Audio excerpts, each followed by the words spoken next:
Breaking news as we come on the air tonight. 3 victims and a gunman are dead after a mass shooting in the Naval Air Station Pensacola, and this is what we know right now. 12 people were shot, 8 were injured, 4 are dead, including the shooter himself. And 2 of the injured were Escambia County Sheriff's deputies. They are in recovery right now.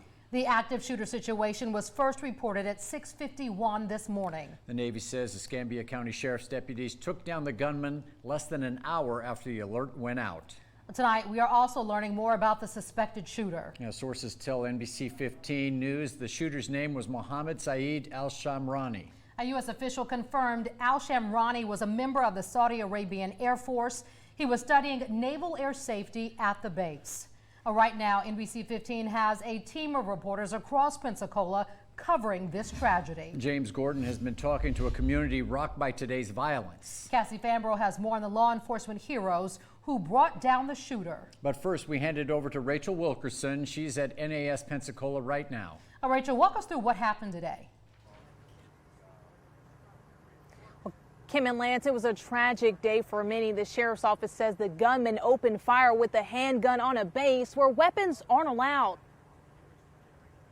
Around 6:30 this morning, U.S. officials say this man, Mohammed Saeed al-Shamrani, fired multiple shots on Pensacola's Naval Air Station. I think it not only strikes at the heart of the community here in Northwest Florida, but throughout the Navy, nationwide and really around the world, because of so many people that have been involved in this base in one way or another. Florida Governor Ron DeSantis rushed to the base. This is going to be a lengthy investigation. Do not expect quick answers. There's going to be some parts of this investigation not only that we're a part of with the FBI and the ATF and the state authorities that you may never have access to. The Navy says it will not release the names of the victims until 24 hours after the families are notified. In 2 weeks' time, remember the names of who was wounded and killed here today. And you won't. You won't. But if today it was a member of your family that was wounded or killed today, this day will be etched in your memory for the rest of your life. That's what the families of the Navy personnel are dealing with today. We are told help is on the way for grieving victims and families. The Navy captain says the suspect was in the flight program here, and tonight at 6 we'll take you to the chilling moments that officers went inside.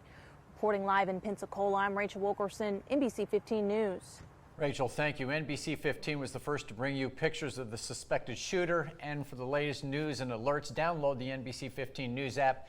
It's free in the App Store and on Google Play. We do not have video of the horrific events on base this morning, but you don't have to see it to experience the chaos. You need only to hear it the same way police dispatchers did as the initial call came in. NBC 15's Jarwin Singleton walks us through the sounds of an unfolding emergency. The first call came in at exactly 6:51 a.m. It wouldn't be long before radio transmissions would reveal the desperation and danger faced by emergency crews. Sheriff Deputy 239 to fire dispatch. Sheriff Deputy 239, go ahead. From NAS Pensacola in the back of my Tahoe. I am either trying to find an ambulance or the closest hospital, please.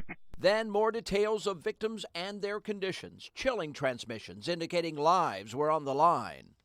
I had one black male shot in the leg by the femoral artery, and I had one Navy officer shot up here multiple times. Constantly unconscious right now. Radios crackled with hastily made plans to get the wounded to the front gate where transport to the hospital was waiting, but it wouldn't be easy. Heading to you with both gunshot victims coming to the front gate. Understood. Understood. I'm in heavy traffic. I can't get people to move, so please get them ready. Then the message rescuers needed to hear. All be advised, on scene, no longer active shooter incident, scene is secure. I repeat, scene is secure. What followed was the urgent search for more victims. Dispatch still keeping a watchful eye on the rescuers. Just letting you know, we're forcing doors on the north side, first floor. Engine 8, forcing doors, north side, first floor. We've got enough units in at triage. I'm waiting on a patient count, and we'll start loading people in through there. And finally, a message everyone hoped they wouldn't hear. Confirmed with incident command. So far, 3 black patients. No one actively being treated at this time. Still clear of the building. In this case, black doesn't refer to the race of the victim. In the professional language of emergency personnel, it means these patients didn't make it. Darwin Singleton, NBC 15 News. Now, all 8 of the victims were taken to Baptist Hospital today, and according to Life South, multiple hospitals were unable to assist because they had low levels of blood on hand. Life South says there is now a dire need for type O blood donors. If you'd like to give, here are a few things to know. First, you must be 17 years old. You have to weigh at least 110 pounds and be in good health. You also need a photo ID. Now, for hours and locations, find the link to Life South on our website under the Find It section. The bloodshed could have been much worse were not for the brave Escambia County Sheriff's deputies who rushed toward the gunfire this morning. NBC 15's Cassie Fambro spoke to Escambia County Sheriffs today, and they were understandably emotional. Cassie. Sheriff David Morgan had red-rimmed, emotional eyes as he addressed the media today just hours after his deputies took down a mass shooter. Sheriff Morgan, I wanted to talk about the heroism of your deputies, how, their training prepared them and the quality of their character. They rushed in when a lot of people would not do so. And Morgan, clearly emotional, expressed his pride. I'll tell you, it's hard to speak to that without tearing up. I could not be prouder of the men and women of the Escambia County Sheriff's Office. One of the deputies was shot in the knee and required surgery this morning. Another was shot in his arm. They ran to the fight, not from the fight. Shoulder to shoulder with the brave men and women who serve this country at NAS Pensacola, the deputies risked dying to prevent any more deaths on base. A risk that Naval Captain Tim Kinsella says will never be forgotten. I am absolutely in awe of the response by our sailors, by our civilian DOD, and by the Escambia County Sheriff's Department. There was some real heroism today. I mean, real heroism. Morgan said what happened this morning to prevent further loss of life was remarkable. Even though they knew there was an active shooter, and again, the chances of putting your life in danger are great, guess where they went? They went inside. So let me tell you, the best of our community was on scene today.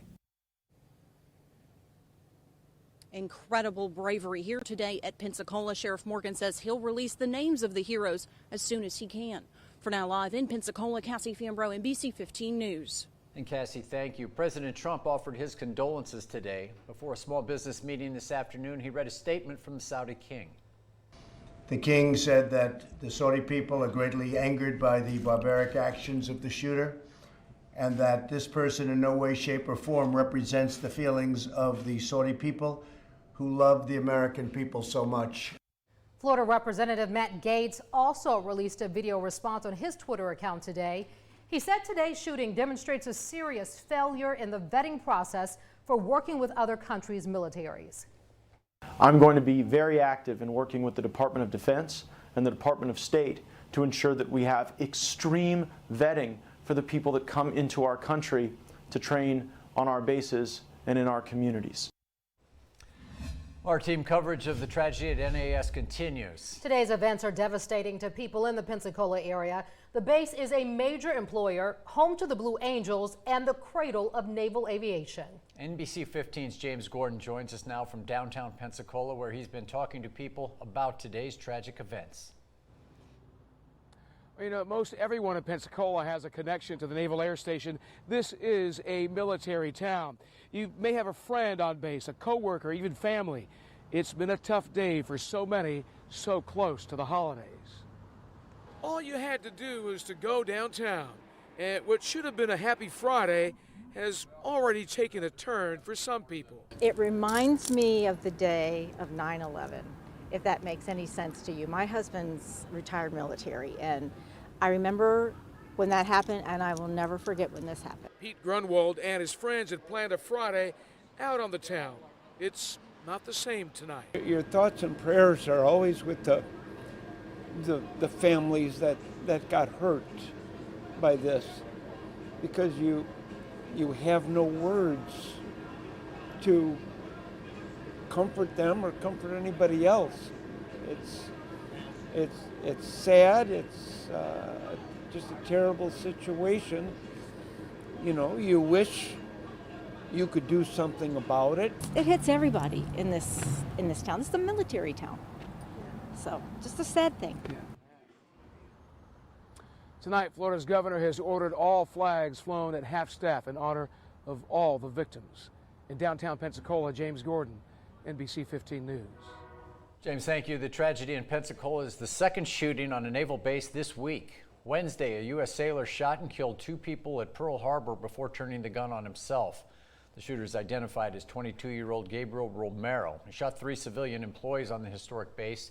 2 died, the other was hospitalized. And today, a military official said Romero was unhappy with his commanders and had been undergoing counseling.